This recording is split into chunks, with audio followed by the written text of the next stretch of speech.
दरभंगा सिर्फ एक शहर नहीं है, ये मिथिला की स्मृति है, इसकी संस्कृति है और इसकी पहचान इसके बाजारों से बनी है।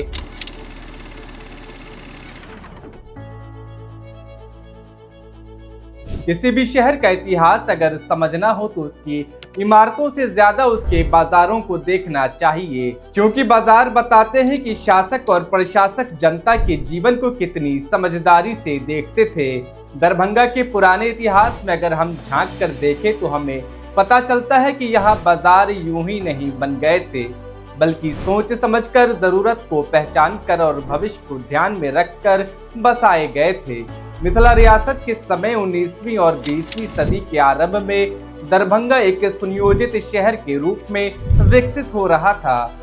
उस समय के शासकों और प्रशासकों को यह स्पष्ट समझ थी कि अगर व्यापार को जगह नहीं मिलेगी तो शहर अव्यवस्थित हो जाएगा। इसी सोच के तहत दरभंगा टावर चौक के आसपास बड़ा बाजार विकसित किया गया।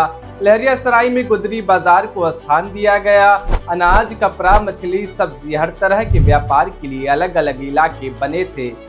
ये बाजार चौड़ी सड़कों से जुड़े थे, आवासीय इलाकों से संतुलित दूरी पर थे और उस समय की गाड़ियों, पैदल चलने वालों और भीड़ सबके लिए उपयुक्त थे। ये सब किसी संयोग से नहीं, बल्कि ये उस दौर की शहरी समझ का परिणाम था। आज जरा ठहर कर तुलना कीजिए। आज़ादी के समय दरभंगा की आबादी लगभग 60 से 70 हजार के आसपास थी। आज शहर और लहरियासराय को मिलाकर आबादी 5-6 लाख से भी ज्यादा हो चुकी है, यानी आबादी 7 से 8 गुना बढ़ गई। लेकिन सवाल ये है कि क्या बाजार भी उसी अनुपात में बढ़े हैं? क्या नई सब्जियां मंडी बनाई गई हैं? नई मछली मंडियां बनी? थोक व्यापार के लिए क्या नए क्षेत्र विकसित किए गए? सच्चाई ये है कि बिल्कुल भी नहीं। आबादी बढ़ती चली गई, रोजगार की जरूरत भी बढ़ी, लेकिन शहर की योजना वही ठहर गई जहां दशकों पहले कभी शुरू की गई थी।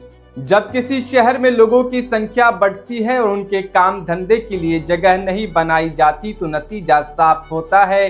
सड़कें ही बाजार बन जाती हैं, फुटपाथ दुकानों में बदल जाते हैं, ट्रैफिक अस्थायी जाम बन जाता है और पैदल चलना जोखिम हो जाता है।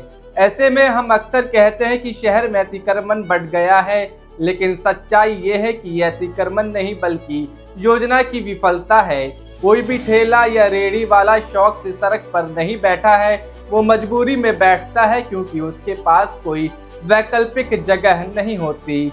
आज हम देखते हैं कि शहर में बुलडोजर चल रहे हैं, ठेले हटाए जा रहे हैं, दुकानों पर कार्रवाई हो रही है। सवाल ये नहीं है कि सड़कें खाली होनी चाहिए या नहीं, बल्कि सवाल ये है कि जिन लोगों को हटाया जा रहा है उन्हें रखा कहाँ जा रहा है। भारत का स्ट्रीट वेंडर एक्ट 2014 साफ कहता है कि वेंडिंग जोन बनाए जाएं, हॉकरों को व्यवस्थित किया जाए ताकि सड़क भी बचे और रोजगार भी।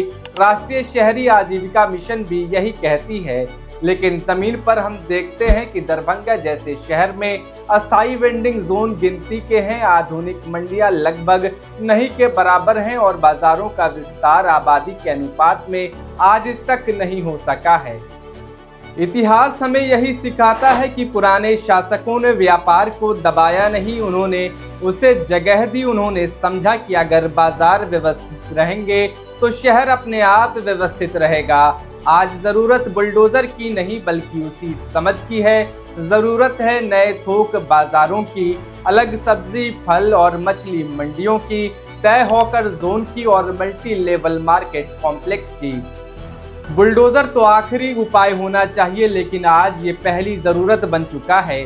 दरभंगा की असली समस्या ठेले नहीं है, समस्या ये है कि ठेलों के लिए जगह नहीं बनाई गई है। अगर सीमित संसाधनों वाले पुराने शासक जनता की जरूरत समझकर बाजार बनवा सकते थे तो आज आधुनिक योजनाओं, तकनीक और सरकारी योजनाओं के बावजूद हम ऐसा क्यों नहीं कर पा रहे हैं। ये सवाल सिर्फ प्रशासन से नहीं है, बल्कि ये सवाल हम सबके लिए है, क्योंकि जब तक हम अपने इतिहास से सीखकर भविष्य की योजना नहीं बनाएंगे तब तक दरभंगा की सड़कें ही बाजार बनती रहेंगी और शहर यूं ही अव्यवस्थित रहेगा।